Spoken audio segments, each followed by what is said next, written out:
Recuerden que durante las ponencias ustedes pueden ir dejando sus preguntas, sus inquietudes ahí abajo en la parte de los comentarios o en la parte lateral. Ustedes pueden dejar sus comentarios, sus preguntas, y al final de cada ponencia esta será resuelta, esta inquietud será aclarada por el ponente. Así que ya saben, pueden ir dejando sus preguntas referente al tema. Y nosotros continuamos, y a esta hora vamos a hablar de lo que son los zapadores del ayer, ingenieros del mañana, una visión desde Chile en el siglo XXI.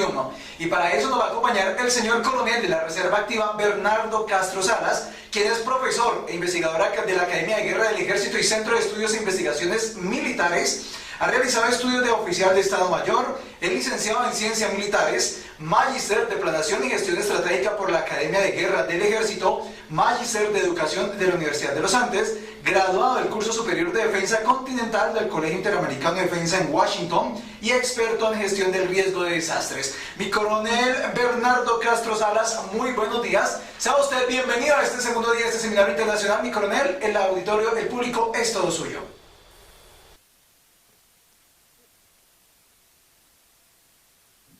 Hola a todos, muy buenos días. Estoy tratando de...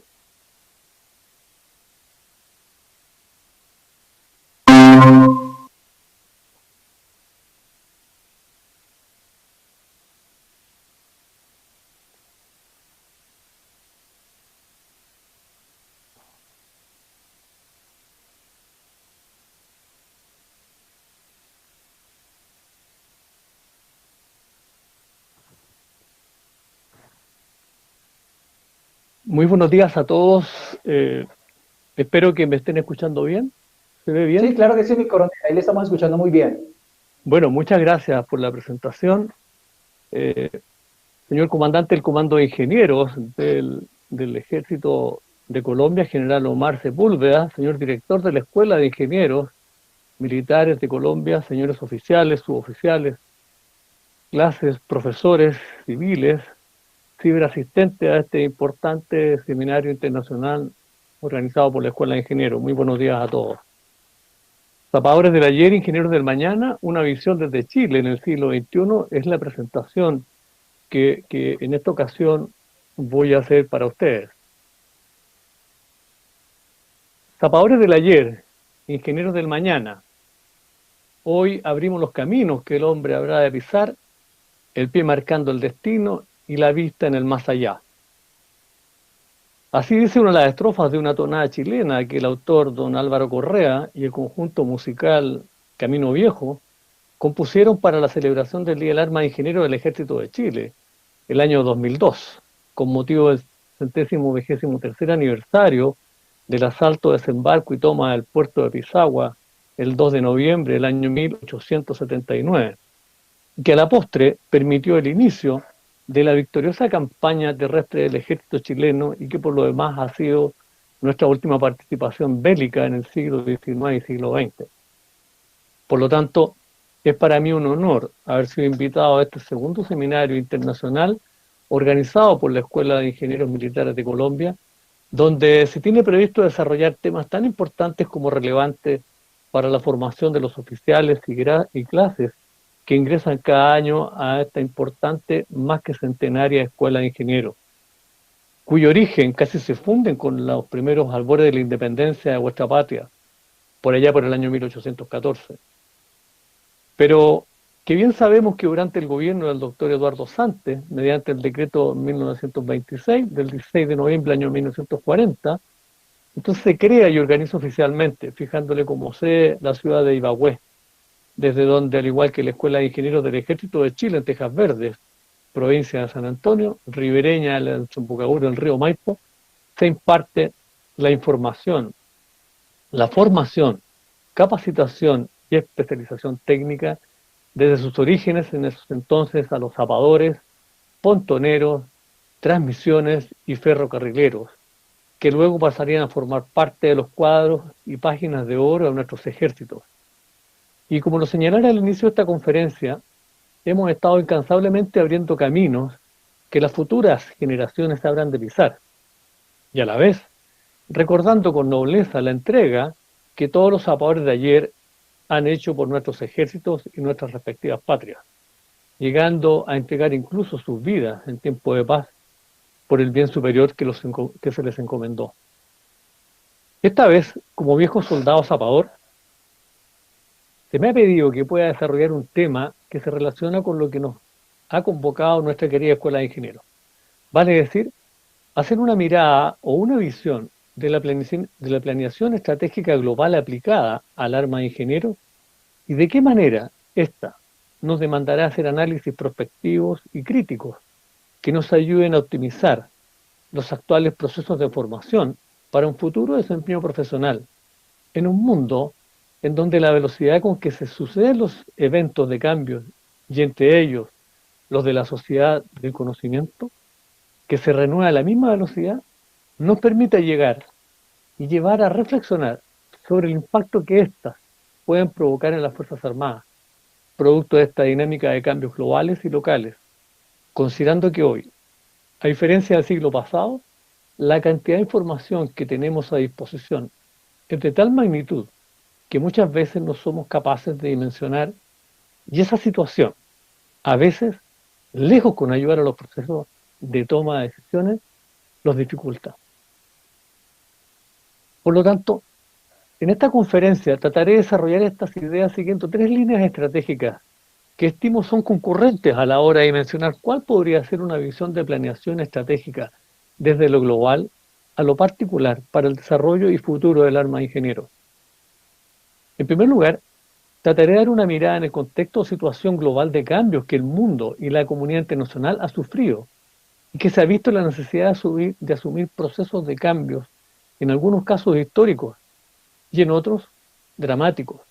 y que han traído consecuencias a nuestros países como Estados-nación, para luego revisar de qué manera algunos de estos hechos de carácter internacional o global han llegado a impactar al desarrollo de nuestras Fuerzas Armadas, considerando que han sido y seguirán siendo instituciones fundamentales de la nación y que en muchos casos les ha significado asumir roles protagónicos y relevantes en aquellos procesos de cambio relacionados con la seguridad de la nación, para finalmente revisar el rol que le ha cabido y le cabe al arma de ingenieros en todos y cada uno de estos procesos, donde han sido y seguirán siendo actores y contribuyentes principales para el desarrollo de nuestros pueblos. Mi pensamiento socrático me lleva normalmente a hacerme y a hacer preguntas a mis alumnos, y especialmente cuando en esta ocasión me veo enfrentado a un interesante tema que busca delinear estrategias aplicadas para los ingenieros militares, y por eso tomaba una cita de un gran filósofo como Víctor Hugo, cuando señala que no hay nada más imparable que una idea que le llegó a su tiempo, que creo es la idea que ha movido a las autoridades de la Escuela de Ingenieros para buscar caminos hacia nuevos horizontes y nuevos objetivos. Entonces me surge la siguiente pregunta: ¿por qué los profesionales de las armas y particularmente los ingenieros militares deberían prepararse cada día más y mejor para así alcanzar una nueva dimensión o transformación, proceso que no solo debería considerar el perfil profesional, sino que toda su dimensión humana, como se ha denominado en el ámbito de las competencias profesionales, vale decir, el ámbito del ser, el ámbito del saber y también el ámbito del saber hacer? En otras palabras, debemos dominar los conocimientos y de esa forma seguir siendo competentes. Dejemos esta reflexión hasta aquí mientras tanto, ya que creo que la única forma de aproximarnos, como sostenía Sócrates, a una verdad, debemos pensar y necesariamente preguntarnos: ¿dónde estamos hoy? ¿Cómo llegamos hasta aquí? ¿Y hacia dónde vamos? En consecuencia, en la teoría de cambios, partamos del supuesto que más de algo ha pasado en el entorno y nosotros, y desde ahí, nos lleva a comprender mejor el presente. Por lo tanto, ¿cuál ha sido considerado el hito del cambio más relevante en la historia del siglo XX a nivel global? Estamos próximos a que se celebre un aniversario más del histórico momento donde el mundo entero celebró la caída del muro de Berlín. Con este hecho material, se señalaba también que se ponía término a un periodo de la historia contemporánea que se denominó la Guerra Fría. Periodo en la historia que venía en desarrollo del término de la Segunda Guerra Mundial, y en donde el mundo quedó dividido en dos grandes potencias, por los hechos por todos conocidos. Me refiero a la violencia política ejercida por algunos estados y sumado a conflictos y guerras posteriores a la Segunda Guerra Mundial, como lo fue la Guerra de Corea, la Guerra de Vietnam, la Guerra del Medio Oriente, solo por nombrar algunas. Podemos decir que de Guerra Fría tuvo muy poco. El mundo, hasta ese histórico 9 de noviembre del año 1989, estaba dividido en dos. Por un lado, los estados que estaban alineados con el mundo occidental, liderados por los Estados Unidos. Y por otro lado, los 14 estados que constituyeron la Unión de las Repúblicas Socialistas Soviéticas, más los países llamados de la órbita soviética, entre los que se encontraban en nuestra región, particularmente Cuba y Nicaragua, que eran considerados un bastión del poder comunista y casi como una cabeza de playa para la conquista ideológica de más países de la región, y entre los cuales se sumó Chile entre el año 70 y 73, y que terminaría con el pronunciamiento militar del 11 de septiembre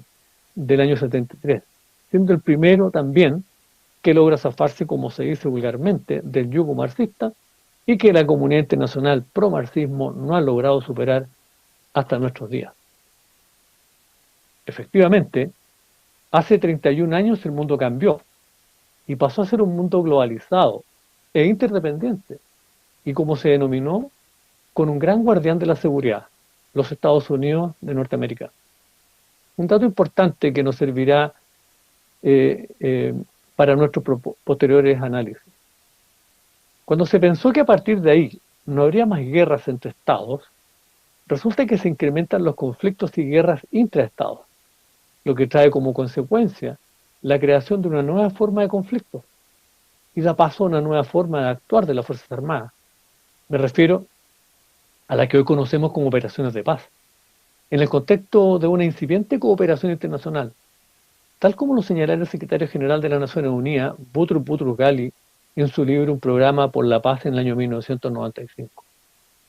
en donde dando cuenta de las estadísticas de la época y considerando que luego de este nuevo orden mundial se alcanzaría una paz si no duradera, al menos relativa. Pero las cifras decían lo contrario. La cantidad de conflictos aumentó en forma explosiva. De hecho, entre los años 88 y 1994, las resoluciones del Consejo de Seguridad de las Naciones Unidas pasan de 15 a 78 resoluciones. Y respecto a los despliegues de operaciones de paz, de 17 a 28. Lo que demandó a un aumento también explosivo de empleo de personal militar, de 9.570 a 73.393 efectivos militares, en donde la mayoría de los estados, por parte de las Naciones Unidas, se vieron enfrentados a aportar con recursos, entre ellos los nuestros. En este escenario, el gran guardián del mundo se estaba viendo sobrepasado, y entonces se debe recurrir a otras formas de empleo de medios y también de fuerzas militares, jugando con ello un rol fundamental los organismos no gubernamentales, y entre ellos los de ayuda humanitaria. Esto para poder atender las necesidades de aquellos estados que, habiendo dejado de tener financiamiento y soporte fundamentalmente desde la Unión Soviética, entran en una condición que se les denominó como estados débiles o fracasados, y dando paso a nuevas formas de cooperación internacional, entre ellas las misiones de estabilización, como es el caso de Haití, y también de ayuda ante crisis humanitarias, como suele suceder con los países menos desarrollados, donde el hambre, la falta de agua para la bebida y saneamiento estaban causando la muerte de millones de personas en el mundo, y con ello la aparición de nuevos fenómenos sociales, entre ellos las migraciones, los desplazados y los refugiados, que hasta nuestros días siguen siendo un tema, en algunos casos sin solución, y que son objeto de nuevas políticas públicas por parte de los estados que ofrecen mejores condiciones de vida a las personas y por ende a su dignidad humana. Pero además comienzan a surgir nuevas amenazas, nuevas formas de conflicto y nuevos desafíos a los estados, entre ellos el terrorismo, el narcotráfico, el narcoterrorismo, tráfico de armas, trata de personas y aumento de la delincuencia y criminalidad. Vale decir, el nuevo mundo globalizado esta vez traía acompañado niveles de incertidumbre y tensión que incluso no podemos dejar de mencionar el rol que empezaron a cumplir los medios de comunicación social, que gracias a las tecnologías nos hacen participar en vivo y en directo de lo que está pasando en cada rincón del planeta, potenciando muchas veces los fenómenos o conflictos en desarrollo. Pues así como vimos la guerra del Golfo Pérsico, el ataque a las Torres Gemelas de Nueva York en el año 2001, y muchos otros hechos que gracias a la tecnología moderna nos ven como parte de esta aldea global de la que hoy formamos parte, querámoslo o no. En este contexto global, la principal organización del planeta, la Organización de las Naciones Unidas, que se encuentra cumpliendo 75 años desde que en San Francisco, Estados Unidos, se firmara la Carta Magna de la organización. Como hemos visto en la televisión estos días, por primera vez en la historia, a raíz de la pandemia por el COVID-19, a la cual ya me referiré más adelante, ha debido realizar la Asamblea General en forma virtual. Y casi todos, para no decir todos los líderes mundiales, le han dado un protagonismo fundamental a la necesidad de enfrentar con más acciones reales de cooperación, el enfrentar las crisis internacionales, y esta vez por el impacto que esta crisis mundial por la emergencia sanitaria del COVID-19 acarreará a los países, especialmente a los menos desarrollados, como ya se hace sentir por los altos índices de pobreza que ésta dejará a su paso, al igual que un huracán, pero esta vez a nivel global. Las Naciones Unidas, que tal como señala la Carta Magna, en su primer párrafo, cito textual, comillas, nosotros, los pueblos de las Naciones Unidas, resueltos a preservar a las generaciones venideras del flagelo de la guerra, y más adelante señala, promover el progreso social y elevar el nivel de vida dentro de un concepto más amplio de libertad, hemos decidido aunar nuestros esfuerzos para realizar estos designios. Cierre de la cita. Efectivamente, las Naciones Unidas, por mandato de los Estados partes, desde la década de los años 80 en adelante, que venía desarrollando iniciativas justamente orientadas a mejorar las condiciones de vida de los pueblos menos desarrollados, y especialmente por el impacto que esta vez, además de la crisis política y conflictos internos, también provocando los desastres, también por los que estaban provocando los desastres de origen natural y los provocados por el hombre. De tal manera que en este nuevo escenario, en este nuevo mundo globalizado, se da impulso a lo que pasaría a ser la nueva doctrina de la diplomacia de las cumbres, donde comienza a tratar la forma de enfrentar las nuevas amenazas a las que está expuesta la humanidad, la paz y el desarrollo de los estados. Es en este nuevo mundo y en un nuevo contexto donde por primera vez el centro de atención deja de ser la seguridad del Estado y pasa a partir del año 94, luego de finalizado el estudio del Programa de Desarrollo de las Naciones Unidas, a tomar un nuevo rol el concepto de seguridad humana, el que pone a la persona humana y por ende su dignidad en el centro del quehacer de los proyectos de casi todos los países y entre ellos los nuestros. Es así como hoy podemos reconocer la realización de la primera cumbre de la Tierra en Río de Janeiro el año 92, las cumbres mundiales para la reducción de desastres de Yokohama el año 94, luego la segunda cumbre para el marco de acción de Yogo en 2005-2015, y luego en el año 2015, la que es hasta nuestros días, la Carta de Navegación en estas materias de gestión del riesgo, me refiero al marco de Sendai para la reducción de riesgo de desastres 2015-2030. También la primera cumbre humanitaria de Estambul el año 2016. Pero no nos olvidemos la COP21 de París, el año 2015, donde se alcanza el famoso Acuerdo de París por el cambio climático. La cumbre de la ONU, Hábitat Tercera, por los asentamientos humanos, y como también el resultado de las cumbres de Addis Abeba, desde donde surgen los 8 objetivos del milenio, que luego darían paso a lo que hoy conocemos como la Agenda 2030, de los 17 Objetivos de Desarrollo Sostenible, y que en cada uno de estos grandes eventos ha estado puesto el foco en el desarrollo sostenible, como propósito fundamental que permite proteger el medio ambiente, la explotación racional de los recursos naturales, reducir el riesgo de desastre y también las emisiones de gas de efecto invernadero, para que las futuras generaciones también tengan la oportunidad de disfrutar y beneficiarse de las bondades que la naturaleza de nuestros suelos patrios nos brinda. Como hemos visto en este rápido vistazo en el ámbito global, este nos debe inspirar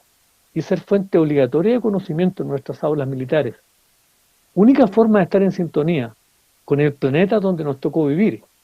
y que a decir de muchos hoy, el planeta no está en riesgo ni en peligro, sino nosotros, la especie humana. El planeta seguirá por miles o millones de años siendo parte del sistema solar, y eso no va a cambiar. Por lo tanto, desde aquí ya tenemos material e información más que suficiente si el tema que nos convoca es cómo planear estratégicamente el futuro de las acciones del arma ingeniero. Al menos eso es lo que yo pienso por ahora. Pero tal como señalé en mi introducción, una vez tratado el primer tema, me he propuesto hacer también un rápido vistazo y ver de qué manera este nuevo mundo, por lo demás, está en proceso de cambio permanente, y particularmente por este nuevo ordenamiento global, y en donde nuestros jefes de estados y gobiernos han asumido nuevos compromisos como parte de los mismos y consecuentes con su política exterior, donde obviamente forman parte las instituciones de la defensa nacional. Entonces es clave preguntarse, respecto a esta nueva doctrina de la diplomacia de las cumbres, tanto cuanto las decisiones que se adoptan han impactado y siguen pauteando la agenda internacional de la defensa nacional. Trataré de abordar este tema de la manera más dinámica posible, pero para ello, y tratándose de comprender y extraer conclusiones que nos lleven a despejar el planteamiento directriz de este seminario, es necesario, como en cualquier análisis de carácter estratégico, conocer las causas y dimensiones del origen de donde hoy nos encontramos, para que una vez integrado ese conocimiento de la situación actual, seamos capaces,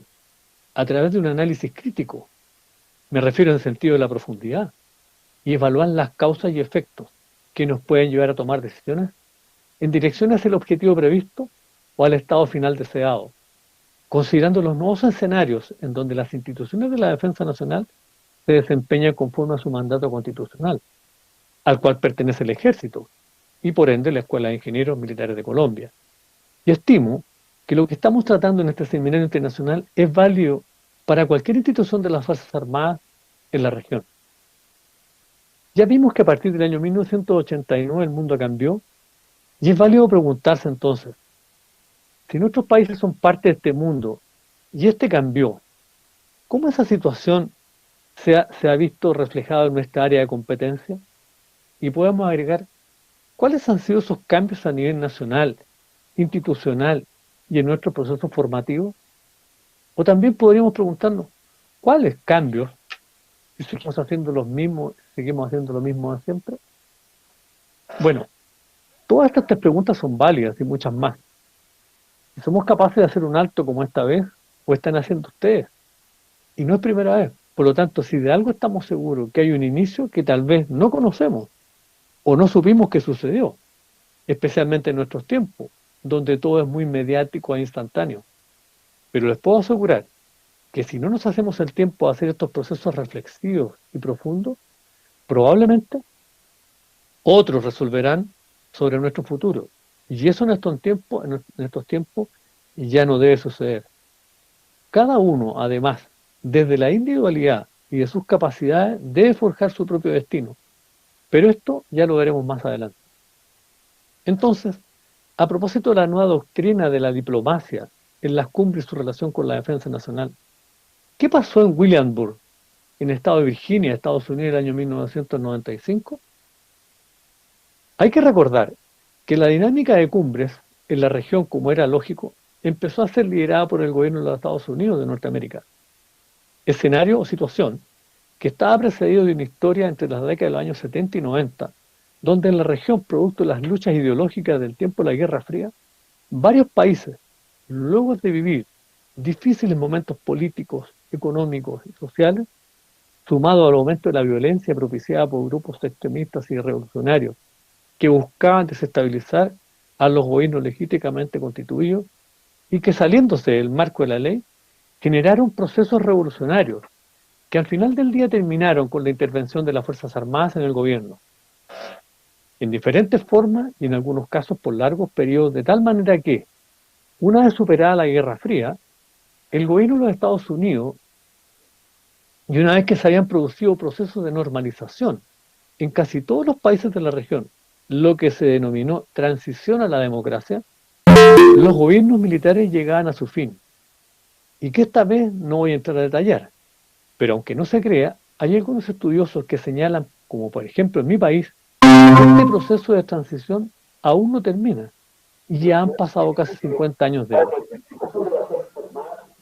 En este contexto, el gobierno de Estados Unidos de Norteamérica, hay un micrófono abierto por ahí. En otros países son parte de este mundo. En este contexto, el gobierno de Estados Unidos de América convoca una cumbre de líderes democráticamente elegidos en nuestro hemisferio, la que se conoce como la Cumbre de las Américas de Miami, en diciembre del año 1994, en donde 33 líderes firman el primer acuerdo por la democracia y la justicia, las oportunidades, y se comprometen además a promover la prosperidad y un mundo mejor para las futuras generaciones. En otras palabras, este compromiso se alineaba perfectamente con los acuerdos asumidos por los jefes de Estado de la región en las cumbres mundiales ya mencionadas, y también con el compromiso de Santiago de Chile con la democracia y la renovación del sistema interamericano, aprobada en la reunión de cancilleres de la Organización de Estados Americanos, celebrada el 4 de junio del año 1991, y que luego de la cumbre de Miami sería ratificada la segunda cumbre de las Américas, también realizada en Santiago de Chile, entre el 18 y el 19 de abril del año 1998, en donde se declara que la democracia y la confianza ciudadana pasan a ser el nuevo compromiso de gobernabilidad para las Américas. Además, se señalaba que se debía seguir trabajando para el fortalecimiento de la democracia, el diálogo político, la estabilidad económica, el progreso hacia la justicia social, el grado de coincidencia en nuestras políticas para una apertura comercial y la voluntad de impulsar un proceso de integración hemisférica permanente. Asimismo, redoblar esfuerzos para continuar las reformas destinadas a mejorar las condiciones de vida de los pueblos de las Américas. Y para ello, deciden que la educación sea un tema central y de particular importancia en nuestras deliberaciones, tema del cual no estaban exentas las instituciones de la defensa nacional de nuestros países, considerando además que este tipo de compromiso se debe dar con respeto a los derechos humanos y respetando los principios de libre determinación y no intervención en asuntos de otros estados. Como podemos ver, el impacto de este cambio de paradigma ha sido y sigue siendo un desafío para todos quienes tienen responsabilidad en el área de la defensa y de la educación. Aquí ya encontramos un gran desafío. Como lo he titulado en uno de mis últimos trabajos a manera de ejemplo, la gestión del riesgo en las aulas militares, una tarea, un desafío pendiente, es un tema que hay que tratar. Pero volvamos a Willenburg, donde se establecen 6 principios a tener en consideración y que se estima siguen vigentes hasta nuestros días. Y como vamos a ver más adelante, marcan la agenda de la actual cumbre de ministros de Defensa de las Américas. El primero de estos principios dice relación con el cumplimiento de la promesa del Acuerdo de Santiago, de que la preservación de la democracia es la base para garantizar la seguridad humana. El segundo dice relación con el papel fundamental de las fuerzas militares y de seguridad en el apoyo y la defensa de los intereses legítimos de los estados democráticamente soberanos. El tercer principio, muy importante, se reafirma el compromiso que las Fuerzas Armadas deben estar subordinadas a la autoridad democráticamente constituida, actuar dentro de los límites de las constituciones nacionales y respetar los derechos humanos a través de la formación y de la práctica. En cuarto lugar, aumentar la transparencia en materia de defensa mediante el intercambio de información,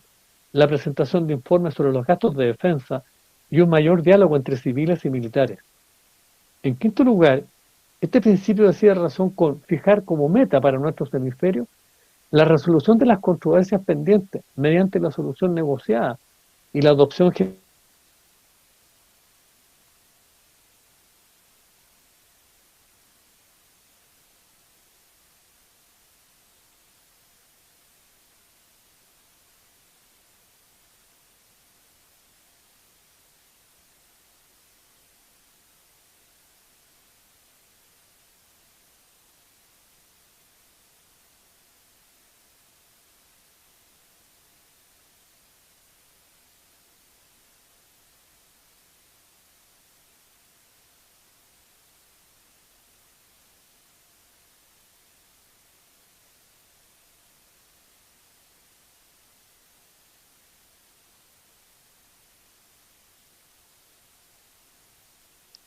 Mi coronel, sí señor, ahí lo estamos escuchando, mi coronel.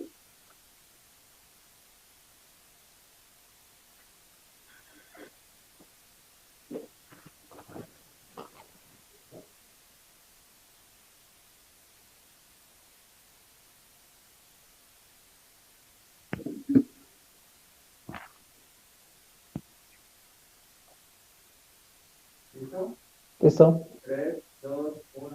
Bueno, pues Bueno, esos pues son esos son pues algunos impases impases que tenemos, pues obviamente esos son los los problemas que se generan de esta transmisión en vivo, pues obviamente le ofrecemos disculpas a todos ustedes que están ahí conectados, pues obviamente son cosas que de pronto se nos salen, varias técnicas que suelen suceder, así que antemano les ofrecemos disculpas a todos ustedes que están ahí conectados. Vamos a ver si nuevamente podemos, mi coronel, nuevamente estamos retomando con usted, se nos había perdido la comunicación, ¿ahí me está escuchando mi coronel? Sí, le escucho, sí. Listo, sí Listo, sí señor, puede continuar mi coronel.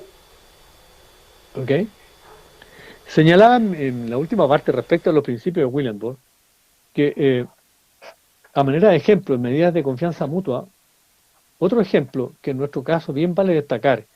y que es modelo para el mundo, me refiero a la conformación de la Fuerza Conjunta Cruz del Sur,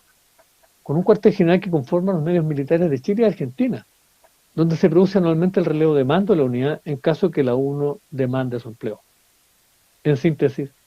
la globalización o mundialización, como lo señalan algunos autores, junto con generar nuevas oportunidades de cooperación, desarrollo y mejora de los procesos de capacitación, también ha generado nuevas vulnerabilidades y nuevos riesgos, además de los de origen natural y de los provocados por el hombre. Me refiero a aquellos que, si bien afectan a la sociedad en su conjunto, afectan al Estado y muchas veces llegan a mellar su soberanía, y en donde las Fuerzas Armadas, y en particular las Fuerzas Terrestres, junto con tener que asumir roles propios de su misión fundamental por exigencia de las autoridades gubernamentales, deben asumir nuevas tareas y en nuevos escenarios, donde muchas veces las habilidades guerreras desarrolladas y entrenadas se ven superadas por la contingencia, y que por acuerdos o tratados internacionales que restringen muchas veces el original concepto de soberanía, y que a manera de ejemplo, dado los tratados sobre los derechos humanos y el empleo de la fuerza por parte del Estado, han ido transformando este concepto, a decir de Weber, sobre el monopolio del uso de la fuerza, so pena de vulnerar estos derechos humanos de parte de quienes nos transgreden, ante una agresión de facto. En este contexto, me refiero particularmente a las nuevas amenazas, nuevos escenarios y nuevas responsabilidades que las Fuerzas Armadas han debido ir asumiendo, muchas de ellas relacionadas con el orden y seguridad pública, para hacer frente a la acción de grupos radicales que no respetan nada ni a nadie, muchas veces vinculados a grupos de narcoterroristas, como también misiones de resguardo de la frontera, para evitar el ingreso a territorio nacional de grupos de delincuentes que trafican ilegalmente, no solo con drogas y armas, sino con personas migrantes que buscan desesperadamente llegar a un nuevo destino por mejores expectativas de vida, y les permita subsistir a ellos y sus familias a las que han dejado en sus respectivos países. Esta es una realidad que no podemos dejar de observar, y para la cual debemos estar preparados más que ayer, y que la actual crisis sanitaria y económica que está provocando la pandemia del coronavirus COVID-19 está llevando a límites y niveles de los cuales no se tiene mayores referencias, y que demanda y demandará a las Fuerzas Armadas, a diferencia de las tareas y misiones que muchas veces se ha debido enfrentar en situaciones de desastres o catástrofes, esta vez, y ya lo vemos, son de larga duración, ante un enemigo que ataca a todos por igual, y para lo cual debemos seguir preparándonos, porque hoy es el COVID-19, pero mañana puede ser otra amenaza, biológica o cibernética, y para lo cual hay que mirar al horizonte y ser capaces de observar dónde estamos, cómo estamos, y cómo deberíamos estar preparados para enfrentar estos nuevos desafíos y estas nuevas amenazas, que ya sabemos no son las mismas de antaño. Entonces, dicho y comprendido todo lo anterior, y tal como lo he propuesto para esta conferencia, ahora me veo la obligación de ampliar la pregunta directiva inicial con la siguiente. ¿Cuál es el rol que le cabe a los ingenieros militares en este desafío de tratar de visualizar y elaborar un diseño estratégico para el futuro, considerando la situación de un mundo cambiante, globalizado, y donde se observa la aparición de nuevas amenazas, riesgos y también oportunidades. Esta empresa, les aseguro, no es una tarea fácil, pero como dice nuestro lema casi universal, para los ingenieros no existe la palabra imposible, y lo difícil lo haremos y lo imposible trataremos también de hacerlo.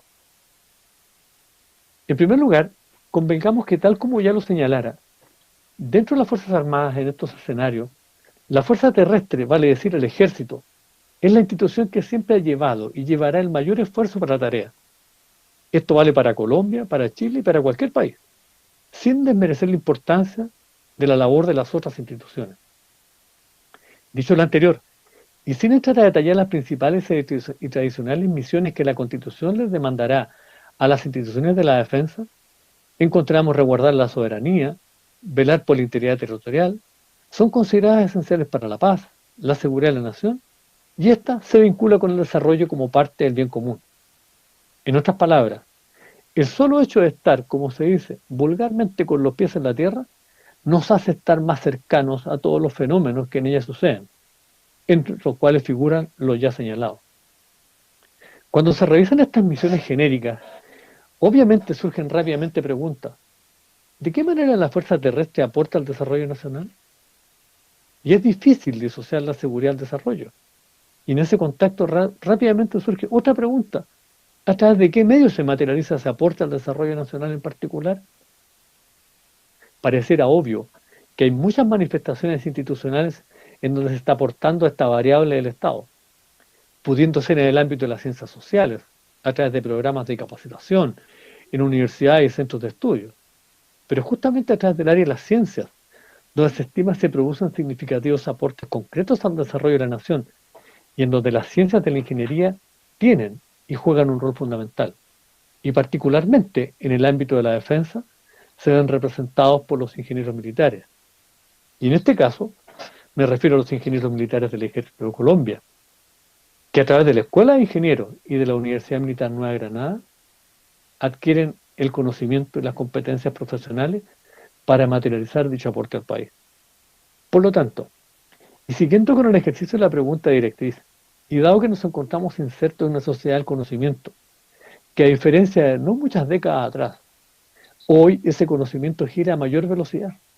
y que la cantidad de información en la cual podemos acceder sobrepasa nuestra capacidad de lectura, investigación y comprensión. Pero además, como hemos ya señalado, el mundo, la sociedad, las amenazas y los riesgos, justamente que atentan al desarrollo, adquieren la misma velocidad, y a veces más rápido, frecuentes e intensas, que hacen surgir nuevos y diferentes escenarios a los cuales no estamos acostumbrados y para los cuales en términos generales no nos hemos preparado ni entrenado. Entonces, ¿cómo se supone que deberíamos plantearnos ante estos nuevos desafíos? Obviamente que no haciendo lo mismo de siempre, ya que ese escenario cambió. Y de no hacer los cambios, innovaciones o ajustes pertinentes, la ola del tsunami de los hechos y del conocimiento, de seguro, nos sobrepasarán. Vayamos pues a la praxis. A manera de ejemplo, el último informe global de evaluación del riesgo, GAR 2019, considerando que hay muchas iniciativas a nivel mundial de desarrollo,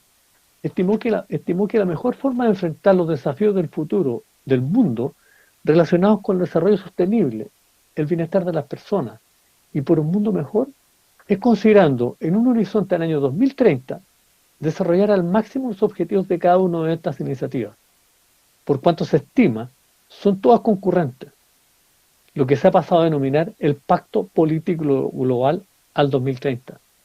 donde se busca en forma sinérgica reunir y analizar el logro de las metas de las diferentes iniciativas globales en desarrollo con ese horizonte temporal y que ya he señalado. Pero este es un pacto político. En consecuencia, hoy cuando tratamos de desarrollar visiones estratégicas a metas o estados final deseados realistas, los diseños o proyectos que originalmente se trazaban normalmente a mediano y largo plazo, la dinámica de cambios ha determinado que estas teorías hayan ido mutando, justamente por la dinámica de los tiempos, lo que no significa que deje de existir el análisis crítico, prospectivo y con diseño de escenarios futuros innovadores. He ahí el desafío. Estimo que aquí hay una línea estratégica que debe ser tratada en nuestras instituciones, justamente cuando por la naturaleza de las mismas y sus protocolos ya aprobados, nuestros proyectos de desarrollo y planes muchas veces se mantienen inamovibles en el tiempo, por diferentes razones, por falta de recursos, por falta de voluntad política, entre otros, lo que vendría a contraponerse derechamente con la dinámica que estamos viviendo, y de tal manera que este tipo de escenario hace más complejo delinear estrategias adecuadas para sacarlas de ese estado de inmovilidad. En el ámbito institucional, sin lugar a dudas, el arma de ingenieros es una institución del arma de ingenieros, es una organización que puede ser considerada como un motor clave para el desarrollo de nuestros países. Lo es el Comando de Ingenieros de Colombia y lo es su símil en Chile, ya que además de cumplir sus misiones propias de la profesión militar, aportan al Estado y a la nación toda con sus obras y trabajos, donde la empresa privada o no tiene capacidad para hacerlo, o por los costos no les es de interés. Pero hay aquí una pista que podría ayudarnos a encontrar respuestas a los desafíos que nos han convocado y que tienen relación con la dinámica global en la que nos encontramos hoy inmersos y nos hace reflexionar sobre el futuro. Entonces, por ejemplo, en el diseño de un proyecto caminero, si la dinámica global de estos tiempos hace especial referencia al cuidado del medio ambiente, la biodiversidad, el cuidado del patrimonio arqueológico, el cuidado por la contaminación y emisión de gases de efecto invernadero, y en algunos casos el cuidado y respeto de pueblos originarios, porque recordemos, abrimos caminos donde nadie antes lo ha hecho. Por lo tanto, surge la pregunta, ¿los proyectos se siguen desarrollando de acuerdo al modelo de siempre? ¿O se hizo o se han hecho? ¿Quiénes ejecutan estos proyectos? ¿Se han capacitado en estas nuevas materias para asesorar y optimizar los protocolos que estos proyectos demandan o demandarán? No nos olvidemos que hoy las redes sociales son más poderosas que cualquier otra arma hayamos conocido y pueden destruir un proyecto y sus respectivos responsables sin haber disparado un solo tiro. Debemos en consecuencia ser innovadores y proactivos, o sea, adelantarnos a los hechos antes que esto nos sorprenda. Pero sigamos avanzando en esta aventura de tratar de delinear las formas en las que debemos pensar nuestros procesos de desarrollo futuro y que además ya sabemos deben ser sostenibles. Repasemos un poco el estado del arte y el rol que le ha cabido a nuestras instituciones y en particular al arma de ingeniero en el nuevo escenario que generó la pandemia del COVID-19. Muchas veces hemos escuchado en estos tiempos de pandemia que esta pandemia ha sorprendido al mundo y que el último registro se refiere a la fiebre española, que entre el año 1918 y 1919, en menos de 18 meses se propagó por el mundo y habría cobrado la vida de entre 50 y 100 millones de personas. Pero resulta que hoy sabemos que los virus siempre han existido y que en el cuadro de amenaza que ha redefinido la Estrategia Internacional para la Reducción de Desastres en el año 2016, la señala con nombre y apellido como una amenaza de origen biológica. Entonces vale preguntarse, ¿realmente debemos sentirnos sorprendidos por esta pandemia? ¿O nunca nadie se ocupó de evaluar los tipos de amenazas de origen natural y antrópicas que pueden afectar nuestras vidas y el desarrollo de los países? Por lo tanto, se hace más presente que nunca la máxima de esta iniciativa global de las Naciones Unidas que debemos reducir los riesgos de desastre, transitando de una respuesta eficaz hacia una prevención eficiente. Una vez más nos vimos en la obligación de echar mano a nuestra caja de herramientas y reaccionar ante los hechos, y no fuimos capaces de anteponernos a esto. Entonces, si el país y las instituciones responsables de esta emergencia no estaban preparadas, vale preguntarse, ¿y las instituciones de la defensa nacional? Bueno, la respuesta es para todos la misma. No estábamos preparados. Pero la crisis, tal como dice su raíz etimológica, significa crecimiento y oportunidad. De tal manera que hoy, estando en pleno desarrollo de esta emergencia sanitaria global y siguiendo nuestra pregunta directriz, podemos preguntarnos, ¿qué podríamos haber hecho los ingenieros militares antes de esta pandemia como aporte? Esta vez, vamos a señalar de manera de ejemplo que han surgido no una, sino varias iniciativas y proyectos de desarrollo tecnológico que han ido en directo apoyo a las instituciones de la salud. Por ejemplo, en el caso chileno, el desarrollo de respiradores mecánicos, ventiladores mecánicos, de alto flujo,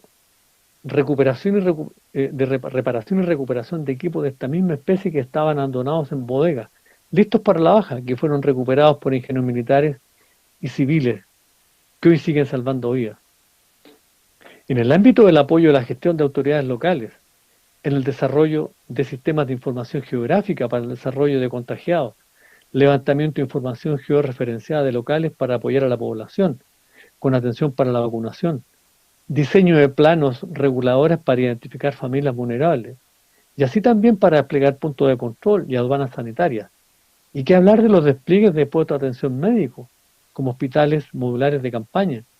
que han debido desarrollar nuevas configuraciones para la atención, por el temor a que el mismo personal de sanidad sea contagiado, lo que ya ha sucedido y que ya ha cobrado vidas de personal militar. ¿Qué hubiese pasado si hubiésemos invertido en diseñar escenarios futuros, en donde tendríamos que intervenir, y de qué manera se habrían planteado estos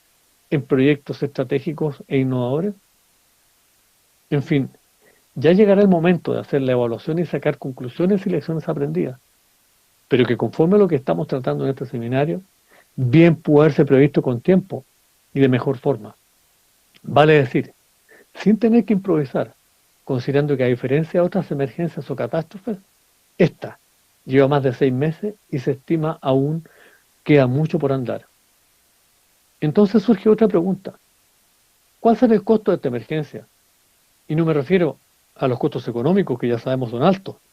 y en algunos casos graves. Me refiero a qué se ha dejado de hacer y cómo se van a recuperar esas actividades académicas, de instrucción y de capacidad de combate, esencia de nuestra profesión luego de la pandemia. ¿O alguien piensa que esta situación no tendrá costo en la defensa, ya que no estábamos preparados para ello? Finalmente, veamos en esta misma dinámica de análisis, para diseñar una estrategia aplicada para el futuro de los ingenieros militares, otros escenarios que hoy siguen golpeando a los gobiernos, a las instituciones y por ende nuestro desempeño profesional. En Chile, el 18 de octubre del año 1919, se produjo un evento que se denominó estallido social, en donde la sociedad civil, sin respetar ni Dios ni ley, con tal de lograr demandas sociales que por años no han sido satisfechas, se han manifestado en forma masiva y desafían a las autoridades gobernantes, provocando graves daños a la propiedad pública y privada,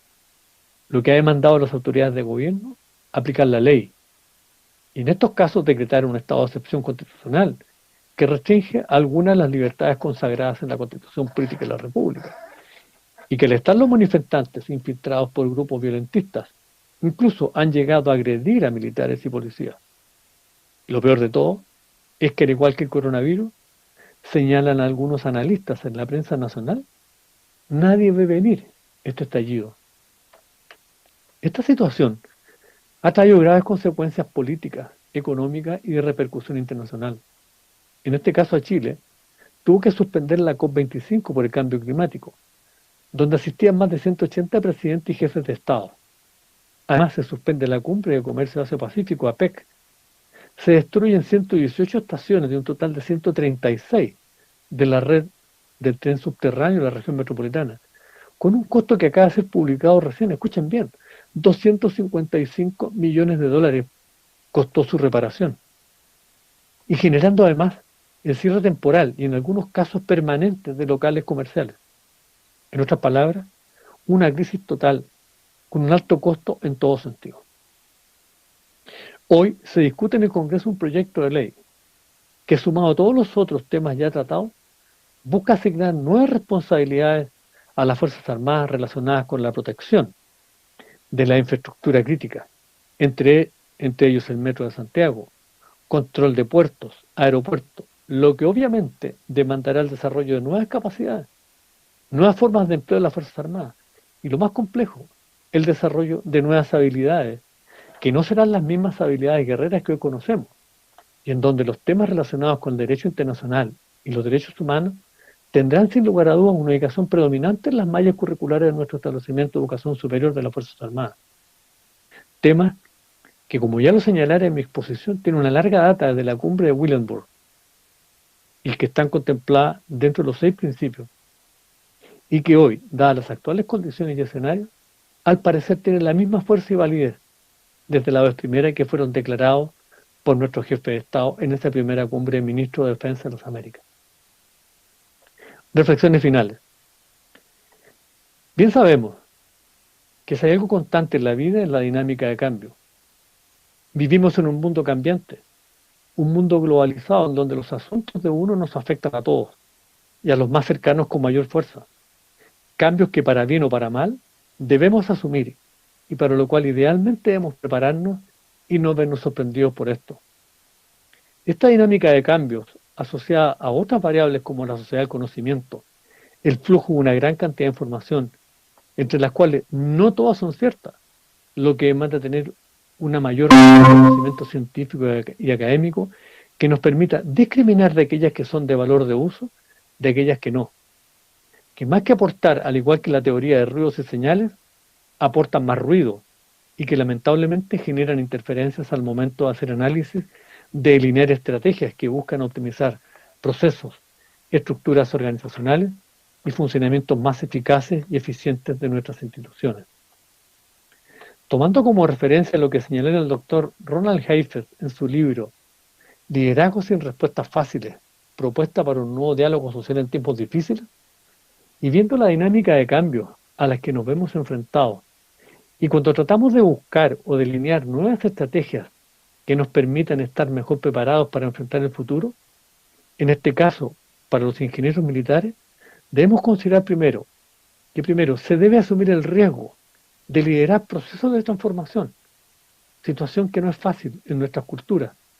donde normalmente estamos esperando que alguien o el jefe asuma ese rol. Y lo otro es que este tipo de procesos denominados trabajos adaptativos requieren necesariamente un cambio de valores, creencias, doctrina y conducta. Y para ello, el factor tiempo es clave, ya que esto no sucede de la noche a la mañana. Se requiere tiempo y voluntad. Hemos podido ver en esta oportunidad que los desafíos que nos propongamos desarrollar en relación a delinear estrategias de acción aplicadas al arma de ingeniero, junto con ser un excelente desafío sentarse a pensar en ello, no se nos puede olvidar, y es válido para toda la institución, que existe un contexto histórico, que para estos efectos jugará un rol clave, y ya que hay cosas como por ejemplo, acuerdos que los mismos estados se han comprometido a cumplir, y en donde estos prevalecerán y pueden llegar a condicionar las mejores ideas, lo que no está exento de fracaso. Pero es ahí la esencia del liderazgo y de la innovación en tiempos de crisis, donde surgen efectivamente oportunidades que debemos ser capaces de prever y de esa forma anticiparnos a los hechos, que estos, una vez más, no nos sorprendan. No podemos olvidar que en esta dinámica de cambios globales, nacionales, institucionales y de nuestra especialidad, hoy más que ayer surgen nuevas amenazas,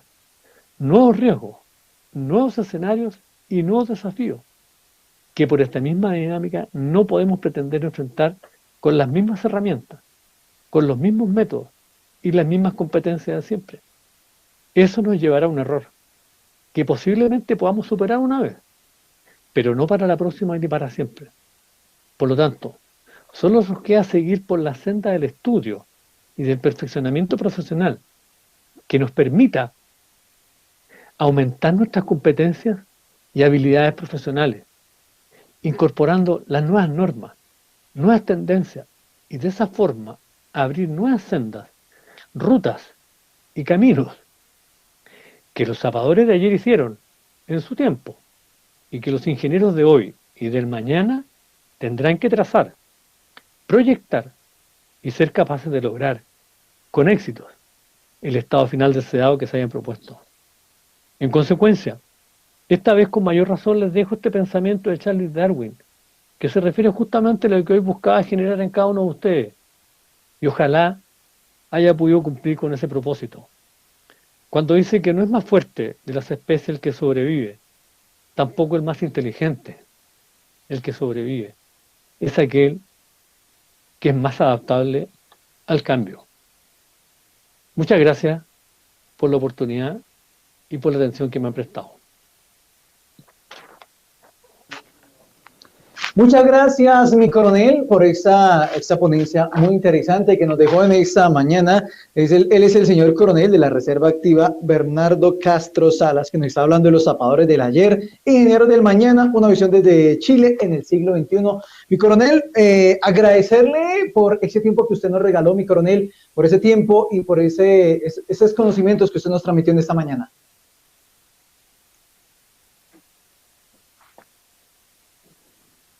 Perfecto. Gracias a ustedes. No sé si sí, señor. Sí, señor, ahí le estamos escuchando. Quedo atento por si surge alguna pregunta o algún comentario. Claro que sí, mi coronel. Ahí estaremos pendientes. Vamos a ver aquí un pequeño lapso a ver si de pronto alguna de las personas que están conectadas a esta transmisión en vivo tienen alguna duda o alguna inquietud. Ahí nos la pueden hacer ahí abajo en los comentarios, en la parte lateral. Ahí ustedes nos pueden hacer los comentarios. Recuerden que ahí en esos momentos vamos a responder todas sus inquietudes. Así que ya saben, nos vamos a esperar acá, vamos a dar un lapso de tiempo para que, pues obviamente, a ver si alguno de nuestros seguidores tiene alguna inquietud para el señor coronel de la Reserva Activa, Bernardo Castro Salas.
Tenemos dos preguntas a través de nuestro canal oficial en YouTube. Desde su experiencia, ¿cuál cree que es la principal amenaza en el marco de la globalización? ¿Los ejércitos debemos afrontar y cuál es el papel de los ingenieros militares para afrontar esa amenaza? Bueno, tal como lo planteé durante mi exposición, la dinámica de cambio está generando procesos que antes no habíamos visto, particularmente relacionados con la violencia, los estallidos sociales y la necesidad que tienen los estados de buscar nuevas formas de empleo de las instituciones en las Fuerzas Armadas, porque las fuerzas de orden y seguridad muchas veces se ven sobrepasadas por toda esta cantidad de amenazas y escenarios. Por lo tanto, el gran desafío que yo veo y que está justamente hoy en desarrollo en varios países, de hecho, en el caso de Chile, se está hoy tratando en el Congreso un proyecto de ley que busca ampliar las misiones de las Fuerzas Armadas en tareas de protección de instalaciones críticas, vulnerables como servicios básicos, y eso obviamente demandará una nueva forma de empleo, lo que determinará que hay que estudiar, capacitarse,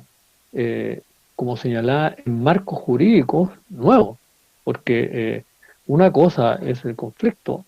la conducta a la guerra, los tratados de Ginebra asociados a la conducta de la guerra, otra cosa es el empleo de la fuerza en estado de excepción constitucional, en el contexto del derecho internacional y de los derechos humanos, que es un tremendo tema hoy día. Entonces,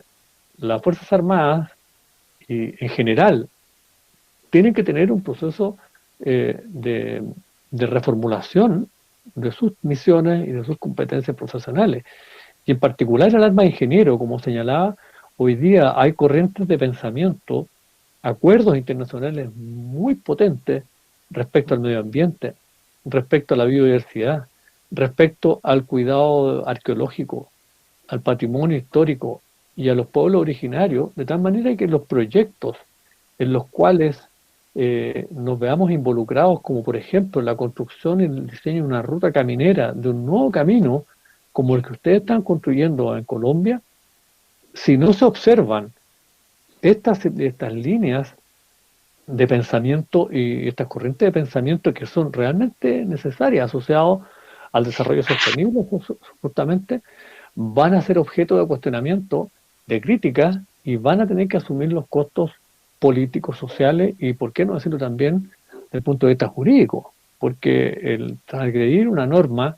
internacional o transgredir un patrimonio arqueológico tiene consecuencias, y las redes sociales, como lo señalaba en mi conferencia, se encargan justamente de ello. Así que hay que estar preparados hoy mucho más que ayer para poder enfrentar de mejor forma el futuro. Mi coronel, el usuario Alberto Lozano dice: buenos días, mi coronel, desde su punto de vista, ¿cómo podrían los ingenieros militares a nivel Latinoamérica contribuir o ayudar en el buen desarrollo de la infraestructura y economía de los países? Bueno, lo hemos visto. Una parte de mi conferencia ha señalado que los temas que he tratado en esta oportunidad pueden tener validez. Disculpen la pretensión mía como conferencista, pero creo que tienen validez para todos los países y particularmente para todas las fuerzas de ingenieros. Lo he señalado, las fuerzas de ingenieros militares son considerados en todos nuestros países como un motor clave en los temas de desarrollo de nuestros pueblos, particularmente, como lo señalaba, en la construcción de la conectividad en materia de infraestructura vial, en materia de construcción de represas de agua. Justamente hoy, cuando el tema del cambio climático, las crisis hídricas afectan gravemente a los pueblos y a los países, y en ese contexto afectan directamente al desarrollo porque no hay proceso de producción. En consecuencia, las fuerzas militares y particularmente los ingenieros militares, junto con ser un motor clave en esto, deben seguir consolidándose como ese motor para lo cual no solamente, escuchen bien esto, lo que siempre señalo a mis alumnos, este no es un tema de gobierno, es un tema de Estado, o sea, trasciende a los gobiernos, de tal manera que las políticas de Estado deberían tener considerada la participación, particularmente de la fuerza de ingenieros militares en nuestros respectivos países, en aquellos ámbitos donde la empresa privada, como lo he señalado muchas veces, no tiene interés por los costos asociados, porque resulta que es de alto costo, y entonces ahí los estados se ven en la obligación, y los gobiernos en particular, de echar mano a los comandos de ingenieros para que el personal militar se haga cargo de obras de infraestructura en aquellas partes que sean de interés para la nación. Así que esta es una visión estratégica que yo creo que cuando uno revisa los libros de la Defensa Nacional, ya aparece como una declaración de política pública. Lo importante es que esas políticas públicas se puedan traducir en marcos jurídicos, en instrumentos, en protocolos y en procesos íntegros, vale decir, en materia de capacitación, de perfeccionamiento, de empleo y de estar haciendo un permanente feedback de los procesos, porque la dinámica que está sucediendo a nuestro alrededor es muy importante. En consecuencia, el medio ambiente hoy día va en la delantera en estas materias, y si no nos preparamos científicamente en esas materias, podemos cometer errores. Entonces, junto con ser un motor clave, ser parte de estas políticas de Estado, tenemos que necesariamente, repito y reitero, capacitarnos y desarrollar nuevas competencias profesionales para asesorar y ejecutar obras de esa envergadura. Mi coronel, muchas gracias por acompañarnos, muchas gracias por su aporte, mi coronel, y obviamente por regalarnos un espacio de su tiempo en este segundo seminario internacional. Muchas gracias a ustedes, y espero efectivamente haber cumplido con vuestras expectativas y que mi ponencia haya sido un aporte a este seminario internacional. Muchas gracias. Muchas gracias a usted. Él era el señor coronel de la Reserva Activa, Bernardo Castro Salas, quien nos está acompañando de esta mañana en este segundo día, en este seminario internacional Visión de la Planeación